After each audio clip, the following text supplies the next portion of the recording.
Avril, c'est la période des grandes migrations. Sur l'aire de préfabrication, les poutres sont en attente. 32 colis de 70 à 140 tonnes, assemblés depuis le mois de décembre, attendent d'être livrés jusqu'à leurs appuis. Donc ici, on est sur la petite ceinture. C'est un endroit où on est en train de préfabriquer toutes les poutres qui vont être amenées après sur l'avenue de France.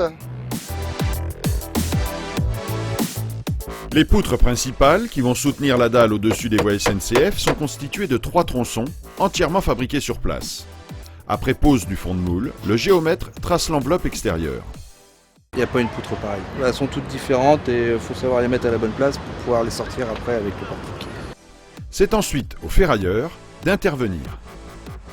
Le ferraillage, c'est un peu du mécano avec un plan et qu'on suit rigoureusement, puisqu'il y avait en amont, il y a tout un tas de calculs qui ont été faits pour la structure, donc l'armature. Et donc nous, on se colle au plan, quoi. Donc on a un plan de ferraillage avec ce qu'on appelle une nomenclature, c'est-à-dire ça énumère tous les éléments de ferraillage sur le plan qui sont repérés avec des chiffres et avec des écartements, avec des positionnements précis. Sur le chantier, le ferraillage est estimé à 4000 tonnes en pose. Voilà.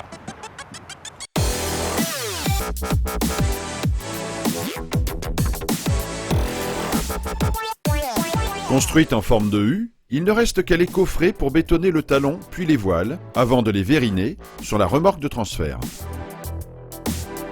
Donc cette poutre est levée par 2 portiques que nous avons fait fabriquer spécialement pour cette opération-là.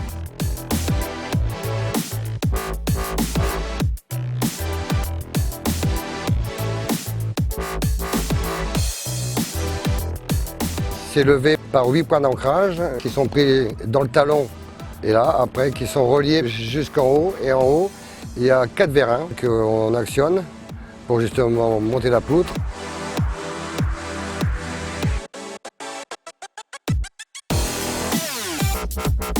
Le levage de chaque poutre par pression hydraulique se fait progressivement par paliers successifs.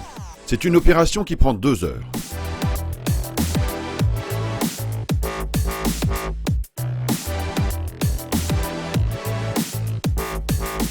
Après, quand on a levé, on vient nettoyer cette poutre en dessous, nettoyer tous les rails àfen, toutes les réservations qu'on a mis dans le fond de moule. Une fois que tout est propre, tout est nettoyé, Scalès vient avec ses remorques pour les mettre sur les Camargues, après pour les transporter sur l'avenue de France.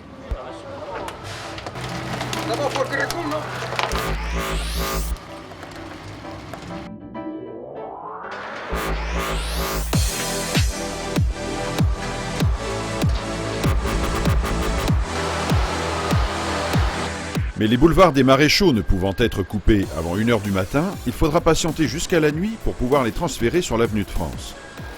Là, il faudra aussi attendre l'interruption ferroviaire pour pouvoir les positionner au-dessus des voies avec la LR 1600 dans leur position définitive.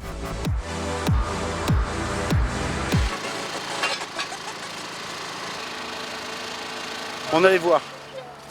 On les a obtenus un peu tard, mais ça va bien se passer. 2 avril 2015, 1h30 du matin, la première poutre s'élève pour son ultime voyage. Et ce n'est pas un poisson d'avril. Pour poser la poutre, on a le temps de la coupure SNCF à cause de l'électricité dans les caténaires électriques. Donc Eiffage nous estime la coupure à 2 heures.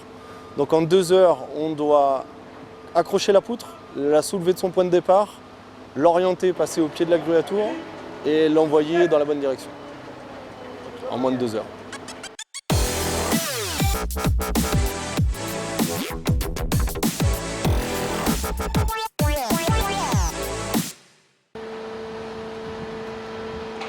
Et sous l'avenue de France, c'est Mehdi qui surveille la pression des vérins. Il ne faut pas qu'on soit inférieur à 180, ce qui signifie l'entassement du terrain ou une fuite hydraulique. Il ne faut pas qu'on dépasse les 400 bars non plus, parce qu'après ça veut dire qu'il y a une surcharge. Donc, Doucement, la poutre s'insère au millimètre près sur ses appuis.